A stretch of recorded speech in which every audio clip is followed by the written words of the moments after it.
तो मूवी का स्टार्ट होते ही हमें यह दिखाया जाता है कि 2092 चल रहा है। प्लेनेट अर्थ की हालत काफी खराब हो चुकी है, यानी इंसान अब इस प्लेनेट पर और ज्यादा देर तक नहीं रह सकते। साथ ही हम एक कंपनी देखते हैं कि जो स्पेस में एक चीज बना रहे थे, वो बेसिकली एक जगह थी जहाँ पर अमीर लोग रह सकते थे या उस कंपनी में काम करने वाले, और बाकी गरीब और छोटे लोग जमीन पर ही रहने वाले थे। क्योंकि जमीन की हालत इतनी खराब थी तो कोई पता नहीं था कि कुछ ही सालों में वो सारे लोग मारे जाते, क्योंकि अब जमीन पर सांस लेना भी मुश्किल था। हमें एक लड़का दिखाया जाता है जिसका नाम किम है। वो काफी गरीब होता है और उसे काफी ज्यादा पैसे भी चाहिए थे, लेकिन ये चीज हमें बाद में पता चलेगी कि उसे पैसे क्यों चाहिए थे। जैसा कि कुछ साइंटिस्ट स्पेस में बहुत बड़ा शहर बना चुके थे और उसे चलाने के लिए वहाँ पर काफी मशीन्स भी थी। तो ये बात काफी डेंजरस थी कि कहीं इतनी ज्यादा सैटेलाइट्स और इतनी ज्यादा मशीनरी किसी प्लेनेट से न टकरा जाए। अब ये लड़का किम जो काम करता था वो इसी से रिलेटेड था, यानी स्पेस में जो एक्स्ट्रा मेटल हो जाता ये उसको बेचा करता था। इसका पूरा ग्रुप था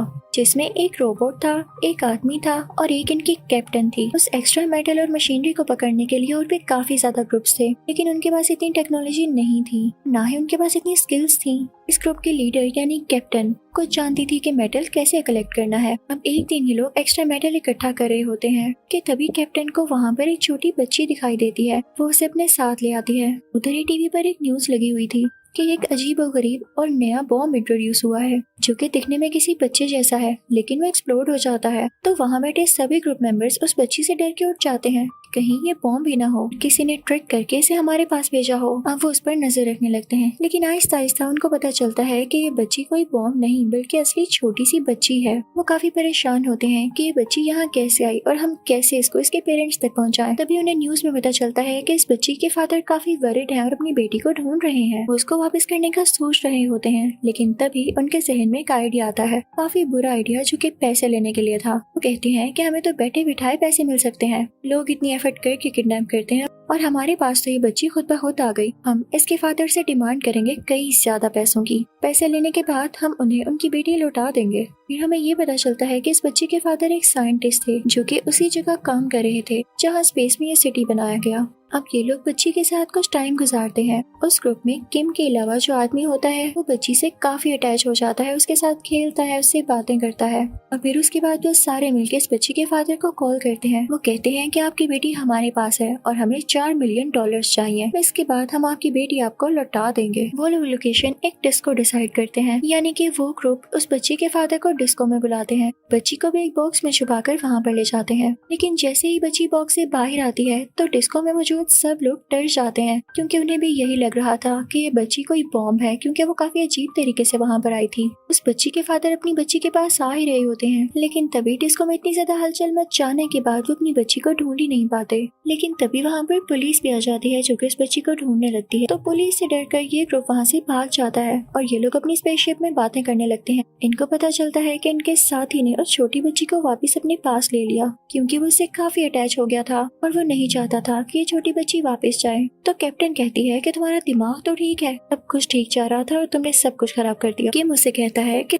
हमें इसके बदले बहुत पैसे मिल सकते थे, तुम अभी भी सोचो, अगर हम इस बच्ची को वापस करते हैं तो हम अमीर हो सकते हैं। अब सीन चेंज होता है और हम उस कंपनी के ओनर को देखते हैं जिसने स्पेस में सिटी बनाई थी। उसने एक ऐसी टेक्नोलॉजी इंट्रोड्यूस कराई थी जो कि दरख्तों में जान डाल सकती थी, यानी कि वो स्पेस में भी एक फॉरेस्ट उगा सकते थे। अब लोग उसकी काफी तारीफ कर रहे होते हैं। अब सीन शिफ्ट होता है उसे ग्रुप की तरफ। पुलिस से बचकर भागते हुए उनकी स्पेसशिप काफी डैमेज हो चुकी थी और अब वो लोग उसे ठीक कर रहे थे, लेकिन उसको ठीक करने के लिए भी उन्हें कुछ पैसे चाहिए थे, कुछ औजार चाहिए थे, लेकिन इस वक्त उनके पास कोई पैसा नहीं होता।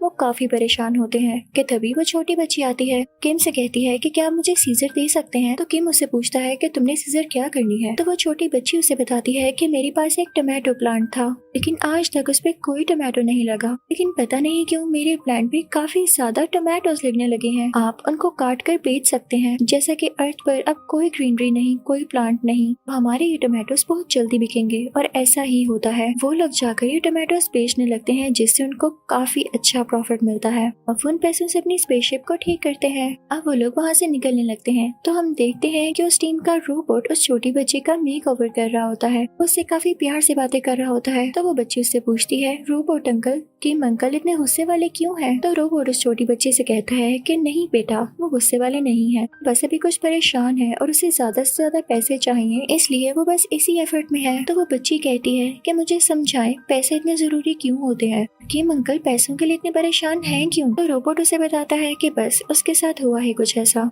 क्या आप रियल स्टोरी सुनना चाहोगी? तो वो बच्ची कहती है जी रोबोट अंकल मुझे बताए ना। तो वो रोबोट पास्ट की स्टोरी सुनाना शुरू करता है। वो कहता है कि कुछ मंथ्स पहले जब सब कुछ ठीक हुआ करता था तो मार्स यानी स्पेस में बनाई गई सिटी में जो पुलिस थी ये उसका लीडर था, यानी किम एक पुलिस हेड था। सब कुछ इसके अंडर था, ये क्राइम रेट को कम करता था।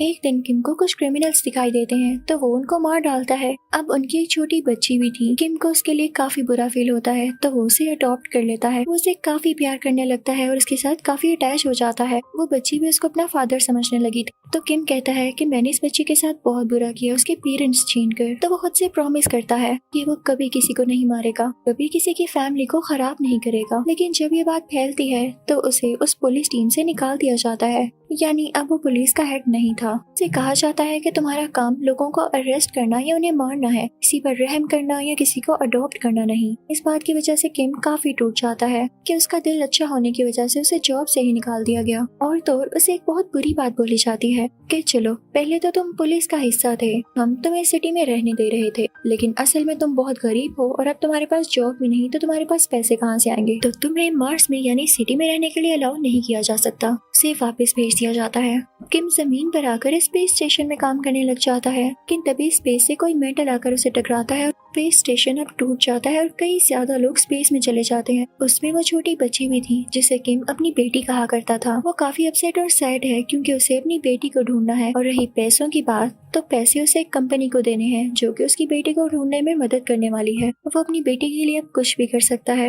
वो असल में बुरा आदमी नहीं है। अब दूसरे सीन में हम उसी कंपनी के ओनर को देखते हैं जो कि मार्स सिटी में था। वो प्लान कर रहा होता है कि मैं जमीन को बॉम्ब से उड़ा डालूंगा, साथ ही साथ एक नई टेक्नोलॉजी का यूज करके जमीन में दोबारा से चीजें उगाऊंगा। अब उस टेक्नोलॉजी में यूज होने वाला केमिकल जिसने बनाया होता है वो कोई और नहीं बल्कि इसी छोटी बच्ची का बाप था, यानी जो बच्ची अभी रोबोट से बातें कर रही थी। जब उसे ये बात पता चलती है कि ये साइंटिस्ट इस केमिकल को यूज करके दुनिया तबाह करने वाला है तो वो अपनी बेटी में इसे इंजेक्ट कर देता है। वो काफी सेफली इंजेक्ट करता है कि जिससे उसकी बेटी की बॉडी को भी कोई नुकसान न पहुंचे, क्योंकि वो नहीं चाहता था कि उस कंपनी का ओनर दुनिया को तबाह कर दे। इसीलिए अब पुलिस और उस कंपनी का ओनर इस बच्ची के पीछे थे। दूसरी तरफ स्पेसशिप में किम दोबारा से उस छोटी बच्ची के फादर को कॉल करता है पैसे लेने के लिए, लेकिन वो कॉल पुलिस सुन लेती है और उनका पीछा करने लगती है। किम और उसका ग्रुप अपनी जान बचाकर वहाँ से भागने लगते हैं, लेकिन किम परेशान होने लगता है क्योंकि दिन बहुत कम रह गए थे। अगर वो जल्दी पैसे उस कंपनी को ना देता जो उसकी बेटी को ढूंढने वाले थे तो उसकी बेटी ऑर्बिट से बाहर चली जाती।